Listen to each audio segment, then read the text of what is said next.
தலைமுறை சாபம் நீக்கும் திருவிடைமருதூர் மகாலிங்கேஸ்வரர். இந்த ஸ்தலத்தை பற்றி இப்பொழுது காணலாம். ஒரு மனிதனின் தலைமுறை சாபத்தால் வாழ்க்கையில் மிகுந்த கஷ்டப்படுகின்றான் என்றால் தஞ்சாவூரில் உள்ள திருவிடைமருதூரில் வழிபட்டால் சாபம் நீங்கும் என்பது ஐதீகம். மனிதனாக பிறந்த எல்லோரும் வசதியுடன் வாழ்வதில்லை. பொருளாதாரம் ரீதியாக மட்டுமல்லாமல் திருமணம் தள்ளி போகுதல், குழந்தை பேரின்மை, திருமணமான தம்பதியரிடையே பிரச்சனை என பிரச்சனைகள் நீண்டு கொண்டே செல்கின்றது. இப்படி மனித வாழ்க்கையில் ஏற்படும் துன்பங்கள் முன்னோர்களின் சாபங்களால் ஏற்படுவதாக நம்பப்படுகிறது. சாபத்தை நீக்கும் திருவிடைமருதூர் மகாலிங்கேஸ்வரர் முன்னோர்களின் சாபம் பிரம்மகதி தோஷம் என்பார்கள்.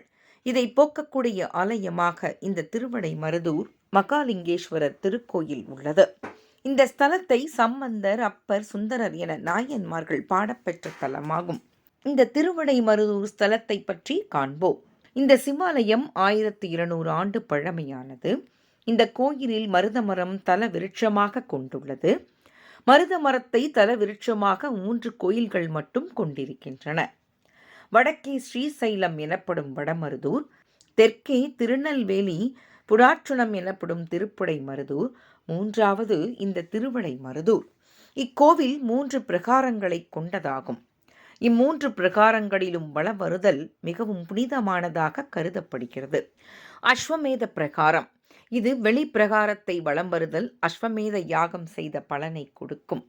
கொடுமுடி பிரகாரம், இது 2வதும் மத்தியில் உள்ள பிரகாரமாகும். சிவபெருமான் குடியிருக்கும் கைலாச பர்வதத்தை வலம் வந்ததற்கு சமம் என்று கூறப்படுகிறது. பிரணவ பிரகாரம், இது 3வதாகவும் உள்ளே இருக்கக்கூடியதுமான பிரகாரமாகும். இப்பிரகாரத்தை வலம் வருவதால் மோட்சம் கிடைக்கும் என்று கூறப்படுகிறது. இந்த ஸ்தலத்தின் சிறப்பு என்னவென்றால், ஒருமுறை மாலை நேரத்தில் வரகுண பாண்டியன் வேட்டைக்கு சென்று திரும்பிக் கொண்டிருந்த பொழுது வழியில் உறங்கிக் கொண்டிருந்த அந்தணன் மீது குதிரையின் காலில் மிதிப்பட்டு இறந்து விட்டான்.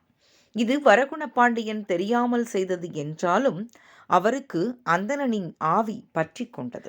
பெரிய சிவபக்தனான வரகுண பாண்டியன் இதிலிருந்து விடுபட மதுரை சோமசுந்தரரை வணங்கினான். அப்போது வரகுண பாண்டியன் கனவில் தோன்றி அவரின் எதிரியான சோழ நாட்டில் உள்ள திருவிடைமருதூர் சென்று வழிபட்டால் தோஷம் நிவர்த்தியாகும் என கூறியது. எப்படி எதிரியான சோழ நாட்டுக்கு செல்வது என நினைத்து கொண்டிருந்த பொழுது பாண்டிய நாடு மீது சோழ மன்னன் படையெடுத்து வந்திருப்பதாக செய்தி கிடைத்தது. இந்த போரில் வென்ற வரகுண பாண்டியன் சோழ படைகளை அவர்களது எல்லைக்கு விரட்டினான். அப்போது திருவிடைமருதூர் கோயிலில் கிழக்கு வாயில் வழியாக நுழைந்து மகாலிங்கேஸ்வரரை வழிபட்டார். அவர் ஆலயத்தில் நுழையும் பொழுது அவரை பற்றியிருந்த அந்தணனின் ஆவி வெளியே நின்றது. வரகுண பாண்டியன் திரும்பி வரும்பொழுது மீண்டும் பற்றி கொள்ளலாம் என நினைத்திருந்தது. அப்போது இறைவன், நீ மேற்கு வாயில் வழியாக வெளியே போ என கூறினார்.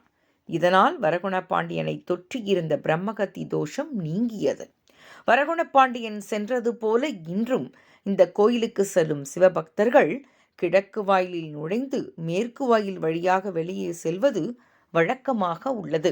இந்த கோயிலுக்கு வந்தால் பிரம்மகத்தி தோஷம் நீங்கும் என்பது இன்றளவும் உண்மையாக கருதப்படுகிறது.